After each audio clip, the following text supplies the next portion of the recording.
Intermediates. And Chapter 6 sort of leads us into the remaining part of the course. And it's really, in some ways, the gateway to the rest of our, well, really to the remaining 3/4 of organic chemistry. We've been laying a lot of groundwork now, talking about structure of molecules, understanding isomers and stereochemistry, getting a little bit of an introduction to the nomenclature and permutations of molecules, and talking about alkanes.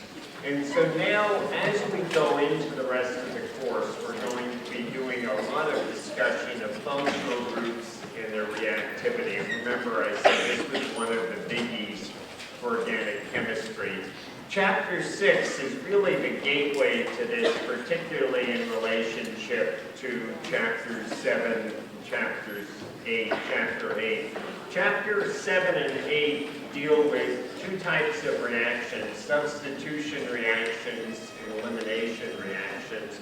And this is where organic chemistry really gets fun, because you start to learn how to interconvert molecules. You start to learn what turns a lot of people on to organic chemistry, and that is how to build molecules, organic synthesis.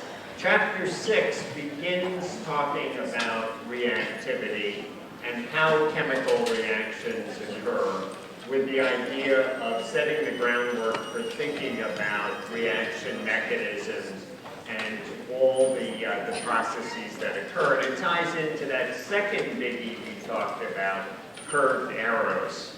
So to set the groundwork, we're going to, in Chapter 6, be talking about types of reactions,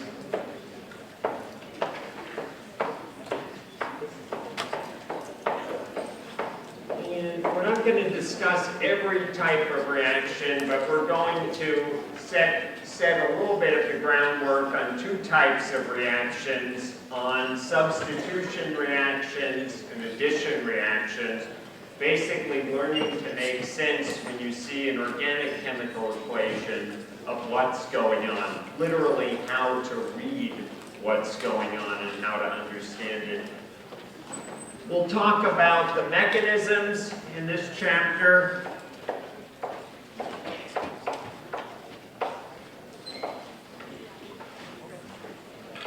Of reactions, particularly of substitution and elimination reactions, and this will set more of the groundwork for understanding things like the stereochemical course of elimination and substitution reactions.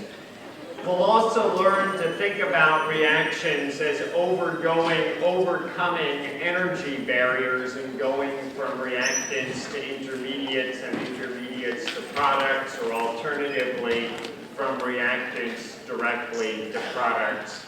So, as I said, we'll be talking about the mechanisms and particularly the energetics involved.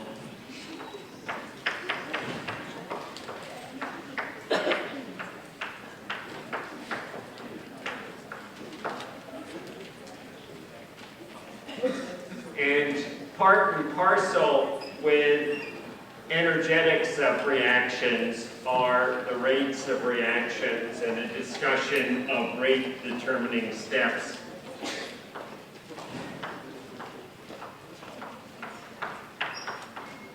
And this is what we'll be getting over the course of this week.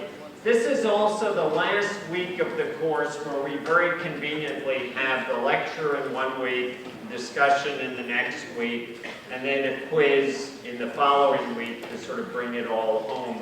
This is where the quarter system gets us a little bit more compacted. So as we move into Chapter 7, and particularly Chapter 8, there's going to be even more burden on you to keep on top of things. So we'll be taking Chapter 7 up through Thanksgiving week, discussing that, including the week of Thanksgiving, discussing that in Thanksgiving week, and then having a quiz on it the following week, the very last week of class.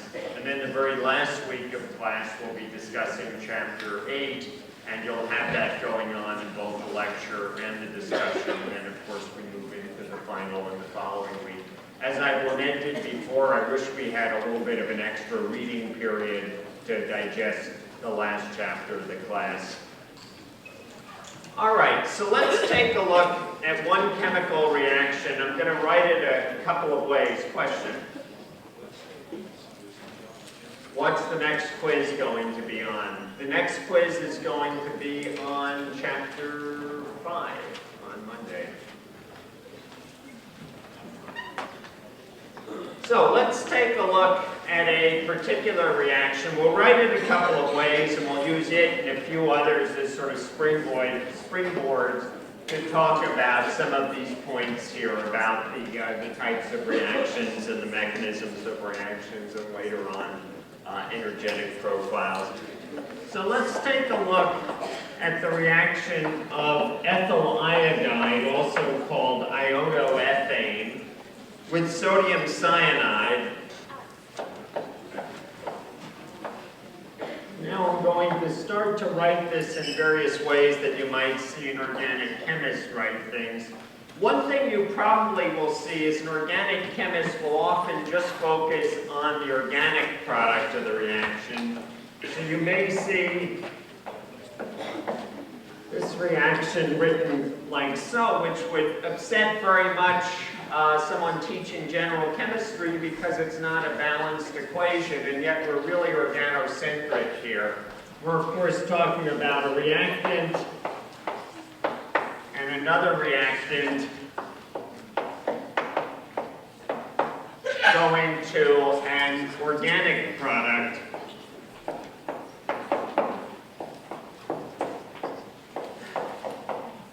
So people might even omit writing, write this in parentheses, sodium iodide, which is what many organic chemists would think of as a byproduct of this reaction. The other thing that you'll often see, we've done this a little bit so far, but I'm going to do this explicitly, is a solvent written below the arrow. Virtually all organic reactions are carried out in solvents. Solvents do a few things. They allow reactants to mix, they allow different species to get together, and they allow a compatible environment. So for example, in this reaction, sodium cyanide is an inorganic salt. Ethyl iodide is a liquid. Sodium cyanide doesn't dissolve in ethyl iodide. Ethyl iodide is a mildly polar organic liquid, almost non-polar. Sodium cyanide is a salt. You need very strong interactions to solvate the sodium and cyanide ions. Ethanol is a great solvent for this because ethanol is like water in some ways. It hydrogen bonds. It has strong dipoles in it, so it can stabilize cations and anions so they can dissolve. It also is miscible with most organic compounds, so it brings the two reactants together. The other thing that an organic solvent does is it allows heat to be dissipated.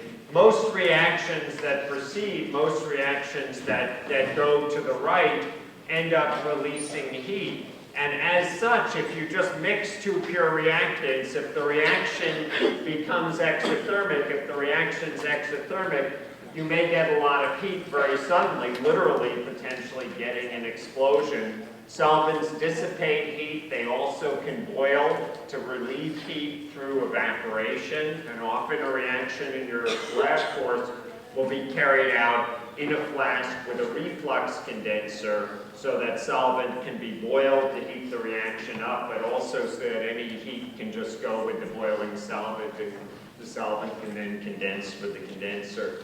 Now, organic chemists are so organocentric that you may see the same reaction written as follows, where you simply put the organic reactant on the left-hand side of the arrow, put your reagent inorganic, organic, or organometallic compounds that participate in the reaction over the arrow, solvent under the arrow, and your organic product the right-hand side of the arrow. And all of these ways of writing this reaction are correct. Writing it with the byproduct shown, without the byproduct, writing sodium cyanide on the left of the arrow, writing sodium cyanide over the arrow. They're all just putting slightly different emphases on what we're thinking about things. Now this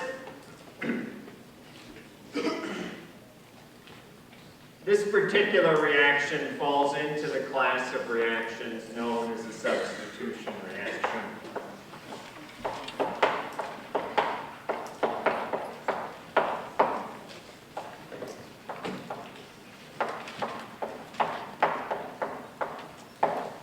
In the substitution reaction, one group literally replaces another. So I'm going to write this same reaction, but I'll show the bonds that we're making and breaking. So we have a bond between the ethyl group, specifically between the methylene carbon and the iodine. And we have cyanide anion.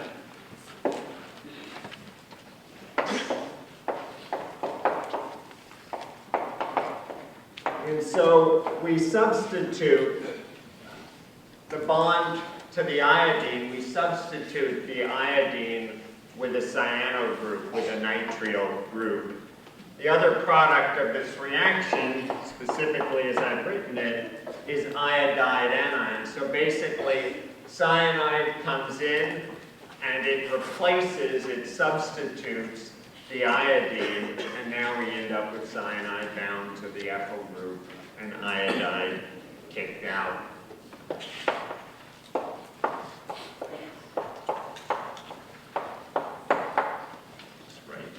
Cn replaces I in this reaction. So what we're doing, to be very specific, is we're breaking the sigma bond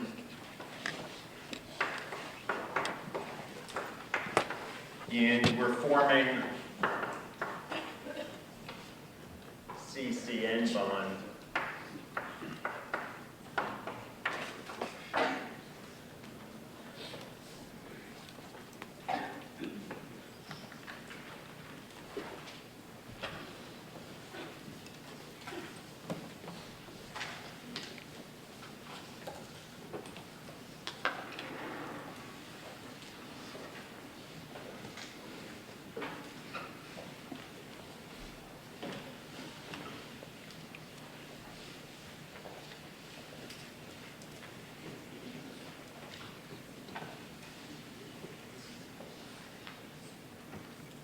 Thoughts or questions?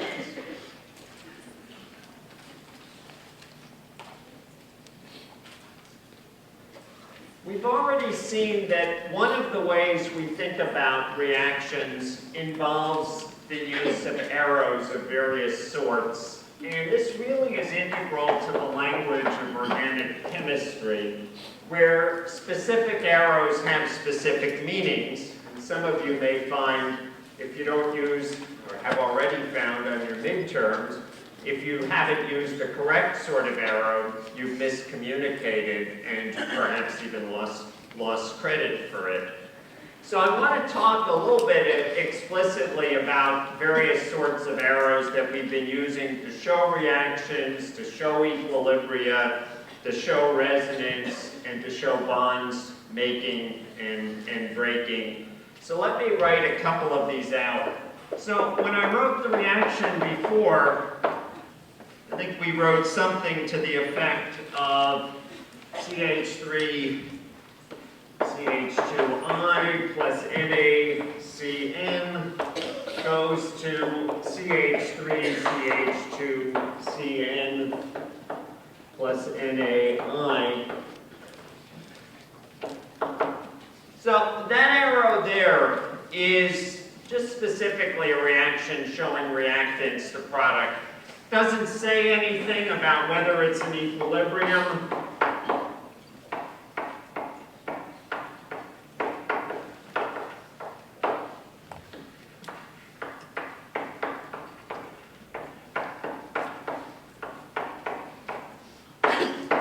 And that's fine. We've communicated a chemical transformation.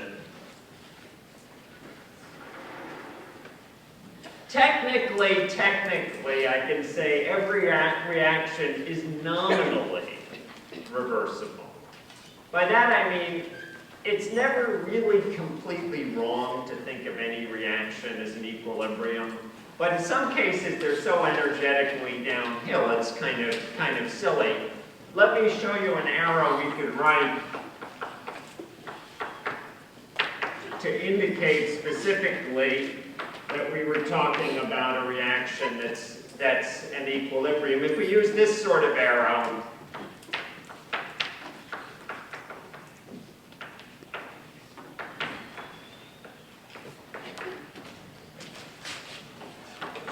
this arrow implies an equilibrium.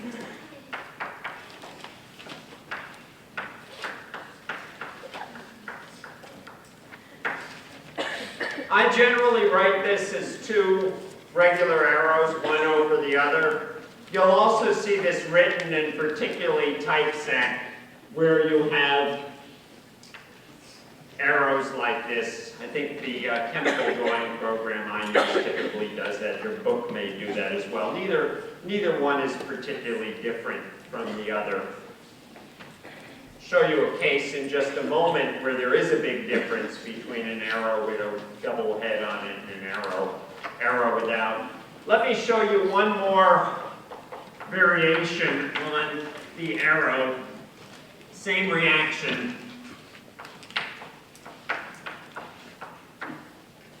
Probably a little bit more correct for this reaction is showing that the equilibrium lies very far to the right. If you're going to say it's an equilibrium, this particular reaction would be one where you'd want to indicate, yeah, it's not an equilibrium in the middle.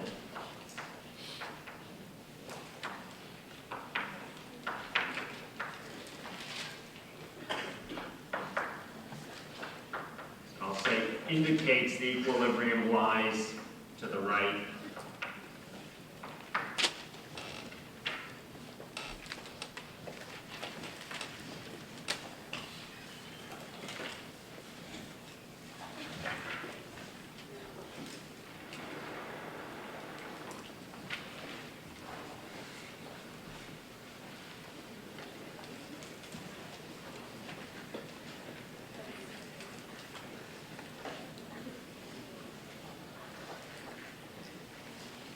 All of those sorts of arrows on the blackboard on your left really are the sort of arrows you've seen in general chemistry. Other sorts of arrows are unique to organic chemistry, and ones that, as I've indicated on many occasions, really are central to our thinking about how bonds get made and how bonds get broken. Curved arrows show the flow of electrons.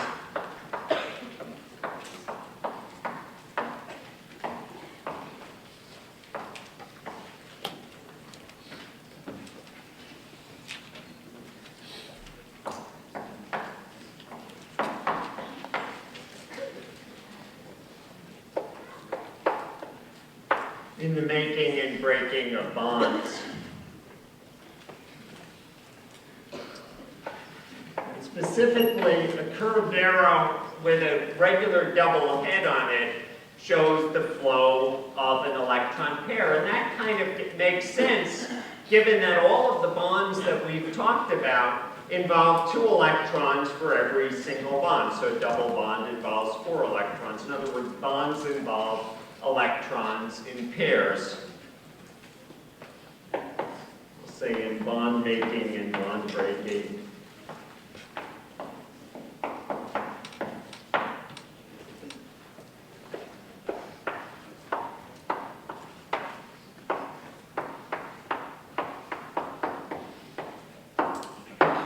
And so it makes sense that your arrow has to start where the electrons are. You can't just have an arrow, a curved arrow, starting on an atom where there are no electrons. It needs to start on a lone pair or on a bond where the bond is breaking or the bond is moving.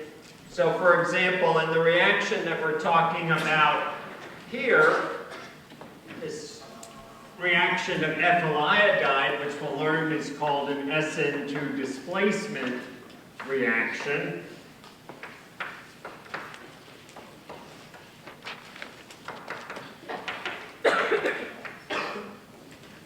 I would show electrons flowing from the lone pair on the nitrile to the carbon atom.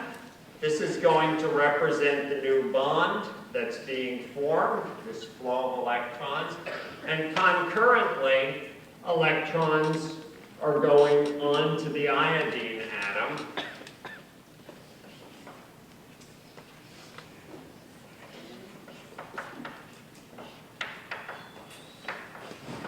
And here's our new bond to the cyano group. And depending on whether I'm feeling like it, I might show all of the lone pairs on the iodine.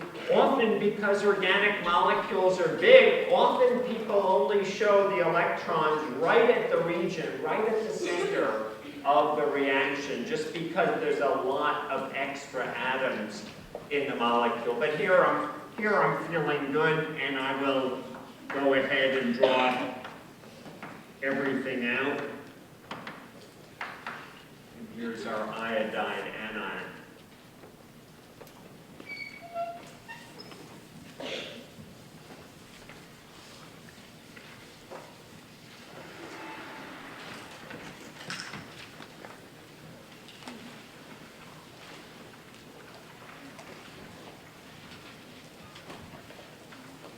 Now, there is another class of reactions, and there are reactions that involve single electrons moving. A lot of these reactions involve free radicals, either the reactions of free radicals. A free radical is a species with one electron on it. They're reactive. You've probably heard of this term. You've heard the term radicals in aging. Okay. These are reactive species that form under a variety of conditions, including oxidation reactions from molecular oxygen and various sorts of photochemical reactions from sunlight. And these are reactive species that have a single electron to them. We use what's called a fishhook arrow to show the motion of single electrons.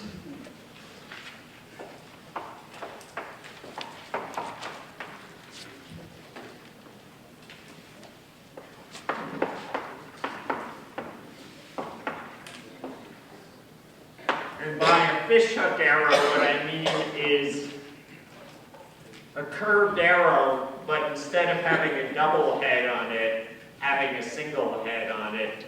So an example would be the breaking of a bond in a peroxide. The oxygen-oxygen bond is very weak, and it breaks easily, for example, with heat. So if I take a simple peroxide, this one is dimethyl peroxide, and let's say we heat it up. The delta over the arrow means heat. Just a Greek letter delta, capital delta, like you'd see on a fraternity t-shirt, often used to mean heating a reaction. So breaking the central oxygen-oxygen bond involves moving one electron onto oxygen, and so I use one fishhook, and moving the other electron from the central bond onto the other oxygen, so I use another fishhook to designate this reaction. The overall result is that we get two methoxy radicals.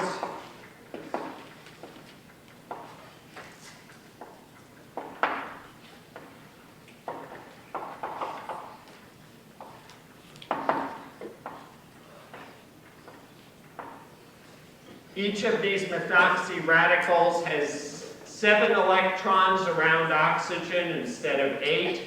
1 electron in the bond from one pair of electrons in the bond from oxygen to the methyl group, another 2 lone pairs of electrons, and then an odd electron. And the motion of that odd electron from the bond onto the oxygen atom has been shown by this fish hook, designating the breakage of that bond. When we talk about bond energetics, sometimes students get a little bit confused because there are 2 different energies involved in breaking bonds. One is what you traditionally think of as bond strength. That's the energy to break a bond homolytically, homo-like lytic cleavage, just as we've done here, breaking it so that one electron ends up on one atom, one on the other. That's the general strength of a bond. What students will sometimes find confusing is to look at a reaction like this, where we're having a reaction occur, and then they'll say, wait a second, I thought you said this bond is strong or this bond is weak, and it's a little bit different when you're breaking bonds with flow of 2 electrons versus a table of bond strengths dealing with just snapping them equally in half.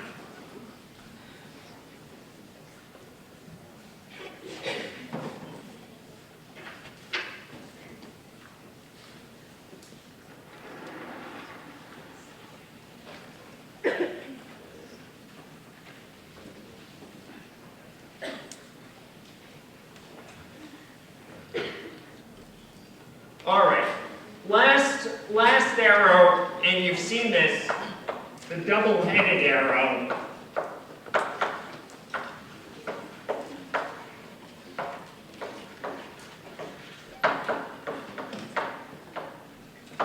These indicate resonance.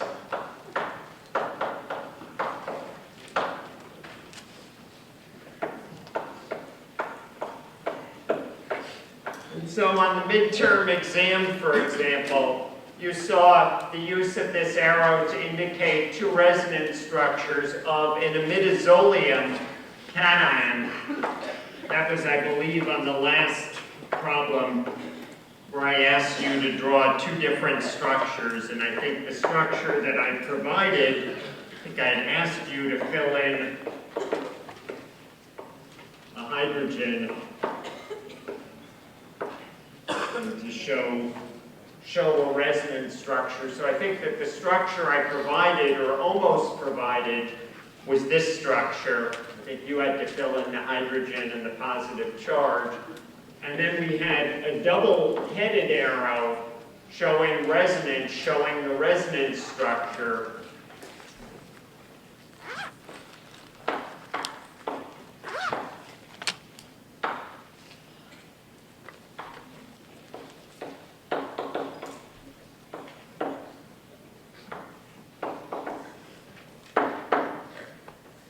This was the structure you were asked to provide. And of course, the double-headed arrow means that it's both at the same time. Unlike the arrows where we've seen going from reactant to product, or arrows showing flow of electrons, the double-headed arrow is simply reminding us that the imidazolium, the methyl imidazolium cation, isn't solely the structure on the left. It isn't solely the structure on the right, it's both of them, and it's both of them at the same time. We're not changing between them, we're not oscillating or vibrating between them. These are just 2 different pictures, neither of which is complete, and together they make up a more complete picture of the same thing.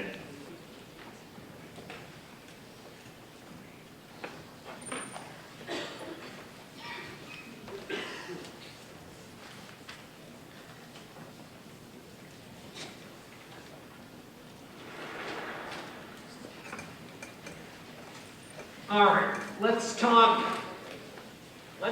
about a different type of reaction, one that you're going to see. We'll talk about addition reactions. So we talked about substitution reactions. And the basic idea of an addition reaction is we're going to add something across a pi bond. In the process, we're going to break the pi bond and form two new sigma bonds.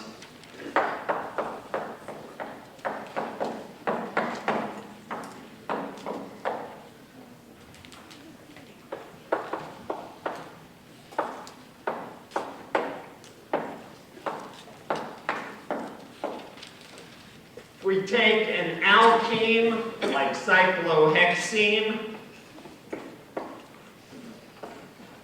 and we treat it with bromine. Remember, I'm using a chemical reaction showing that we're having an organic reactant on the left, a reagent, which is also reactant, over the arrow, and a product, dibromocyclohexane. And so, of course, what we're doing in this reaction is we are breaking the pi bond.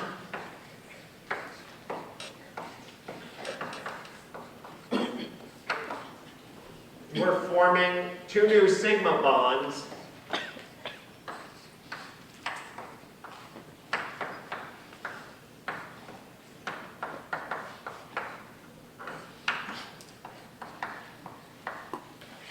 And that's the basic nature of an addition reaction.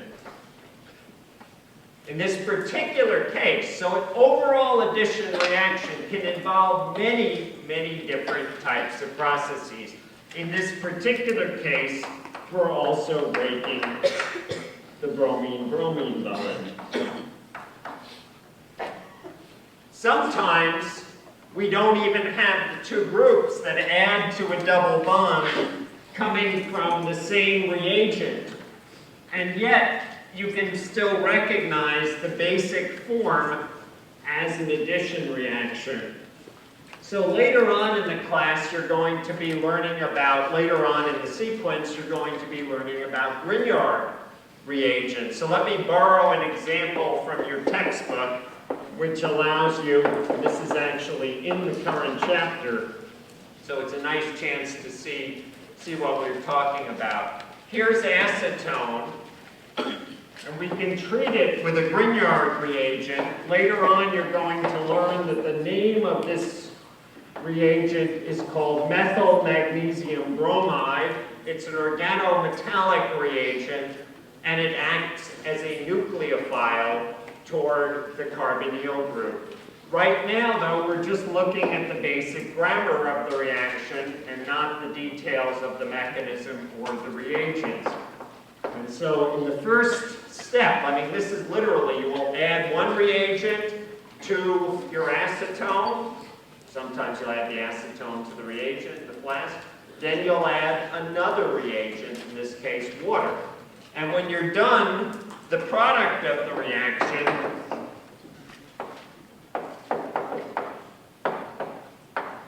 is tert-butanol.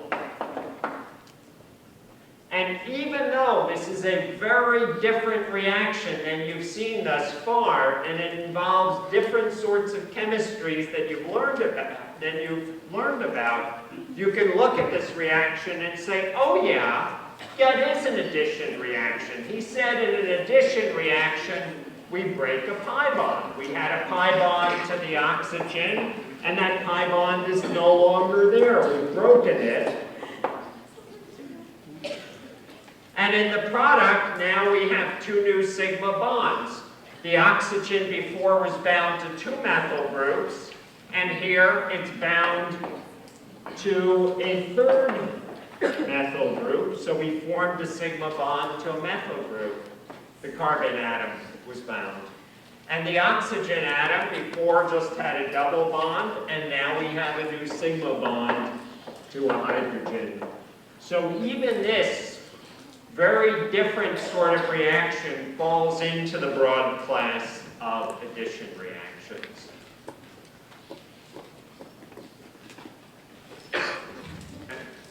Question?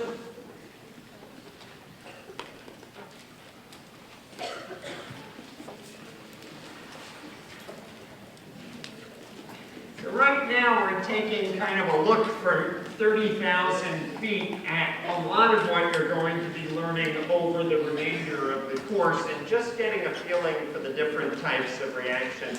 again, in this view from 30,000 feet, one of the things that's very pretty is a lot of reactions have paired opposites. So the equal and opposite, the reverse, if you will, of an addition reaction is an elimination reaction.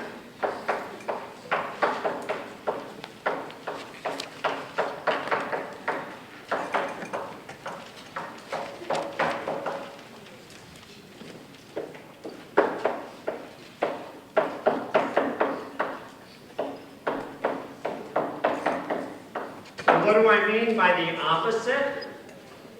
I mean that in the case of an elimination reaction, we're going to break two sigma bonds and get a new pi bond.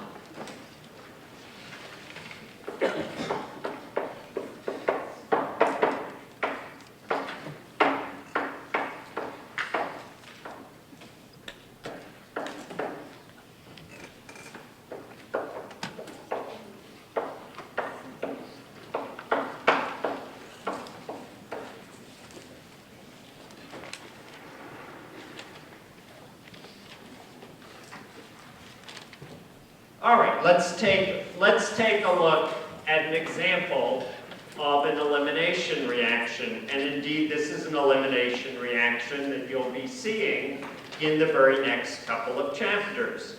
So we'll take the reaction. First, I'll write it out in sort of a shorthand. And this molecule is tert-butyl bromide, also known as 2-bromo-2-methyl-propane. If we treat it with sodium ethoxide and ethanol, and now you're seeing this grammar of putting reagents over the arrow and solvents under the arrow. I've already mentioned in an earlier class how one often generates this base sodium ethoxide by throwing sodium metal into ethanol and letting it dissolve. If we do this, then the product of this reaction is an alkene, 2-methylpropene. So we can see there wasn't a pi bond in the reactant, and now we formed a pi bond. Let's look explicitly at the sigma bonds that have been broken. So I'm going to draw out our bromobutane, our tert-butyl bromide rather, large. And I'll draw our product large, and I'll draw everything explicitly.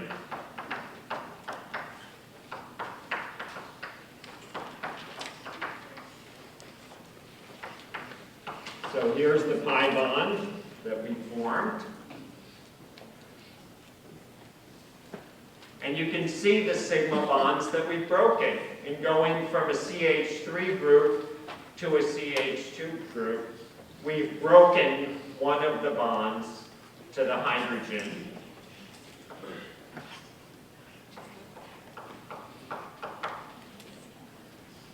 And in getting rid of the bromide, we've broken a bond to bromine.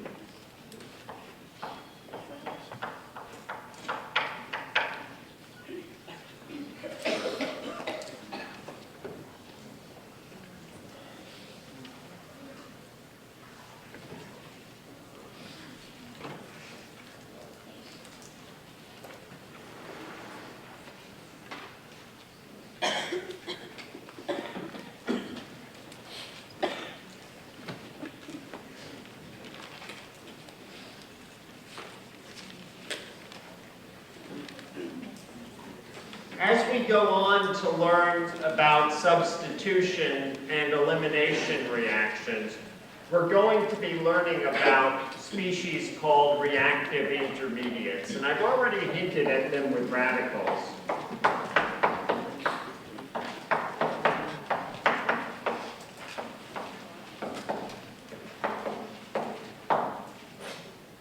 Certain organic species form transiently during reactions.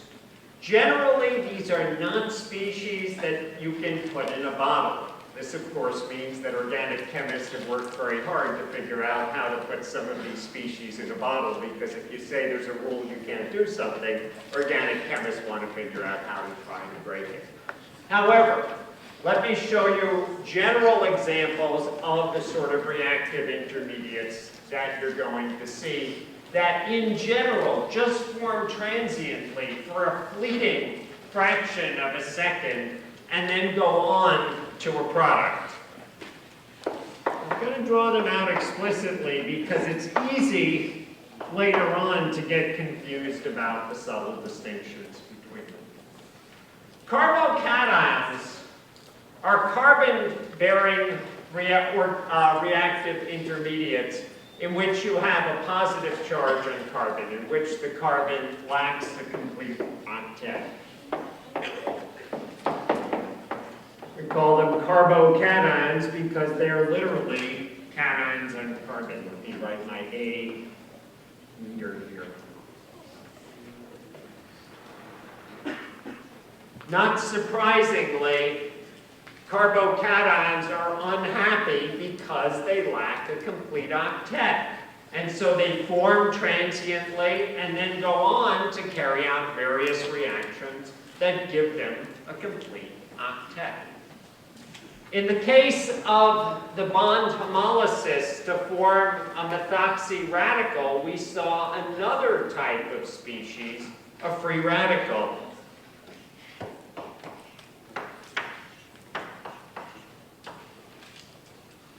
Radicals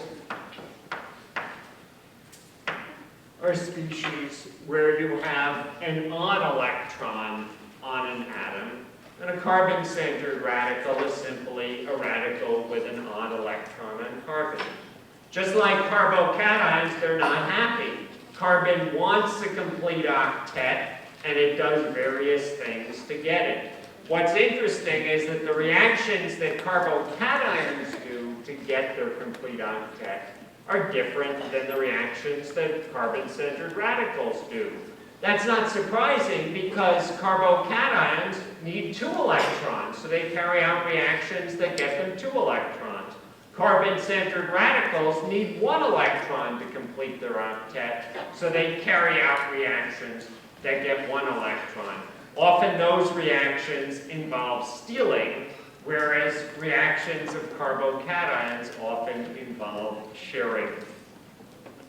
Now, the last reactive intermediate is kind of a little bit different than the other two. And I'll draw it, and your textbook draws it. It's a carbanion.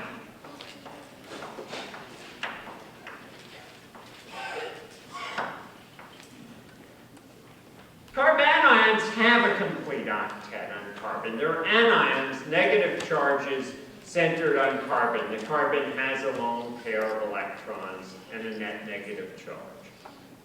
Carbanions you will rarely see as actual carbanions floating around. In general, they are simply something we will think of as an alternative structure of an organometallic reagent. But the reason carbanions in general are unhappy is carbon isn't that electronegative. So there are many things that would better stabilize that negative charge than carbon. Carbon's electronegativity is much less than, say, oxygen. So in the reaction of the Grignard reagent, where we have a carbon-magnesium bond, magnesium is electropositive, we will often think of our Grignard reagent as being like CH3 minus MgBr plus in its reactivity, hence being like a carbanion in its reactivity. And you will learn more about these species and about organolithium reagents later on. All right, let us finish up by talking about a couple of examples of reactions that are going to set the stage for things that we're talking about later on. So in our reaction of cyanide with ethyl iodide, we have no intermediate. And and I'll draw the curved arrow mechanism once again, just to make this very, very explicit. In a single process, the cyano group comes in, the cyanide group comes in, and we form a bond to carbon, and we break a bond to iodine.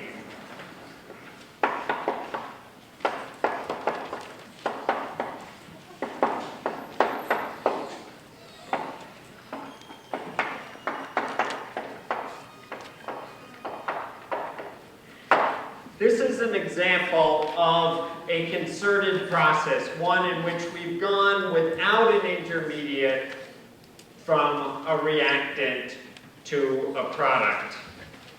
Let me now show you an example of something that occurs in steps with a reactive intermediate.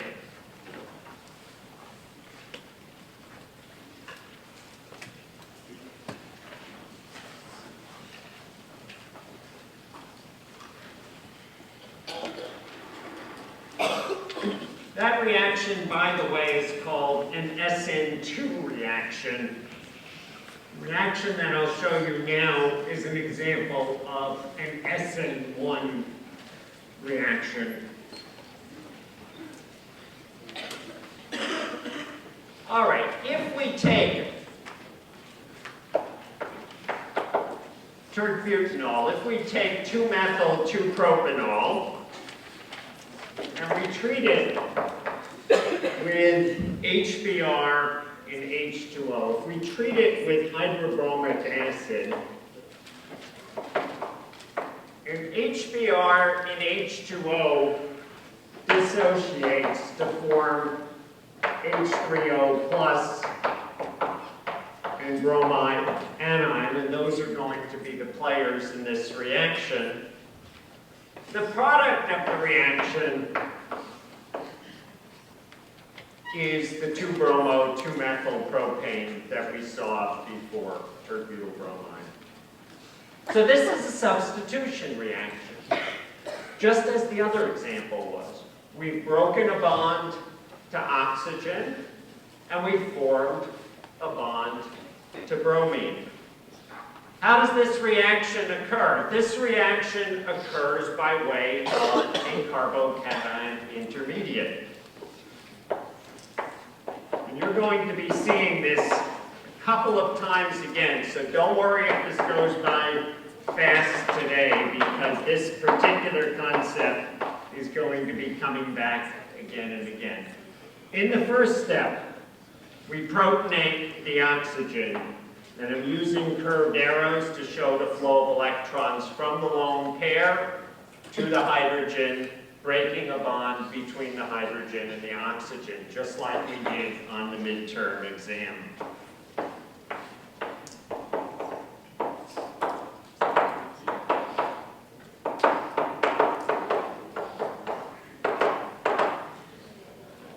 And now we form protonated tert-butanol.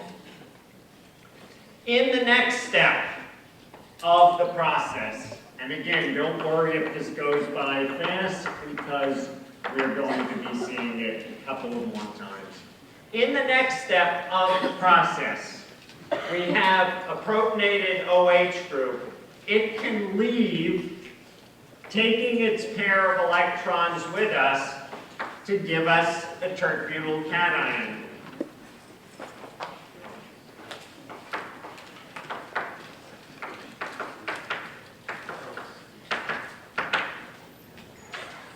Here's our reactive intermediate, the tertiary butyl carbocation. In the final step of this SN1 reaction, now our carbocation, which is unhappy because it doesn't have a complete octet of electrons, now undergoes a reaction with bromide anion, which is present in our HBr solution. Bromine, bromide, having a pair of electrons, is willing to share it, and I draw my curved arrow from the lone pair of electrons on bromide to the carbon atom, and the overall result now is the formation of the new carbon-bromine bond. All right, well, next time we're going to be picking up, continuing our theme of discussing reactions. We'll talk about the energetics of reactions, and then we'll go on later in the following lecture to talk about some reaction-free energy diagrams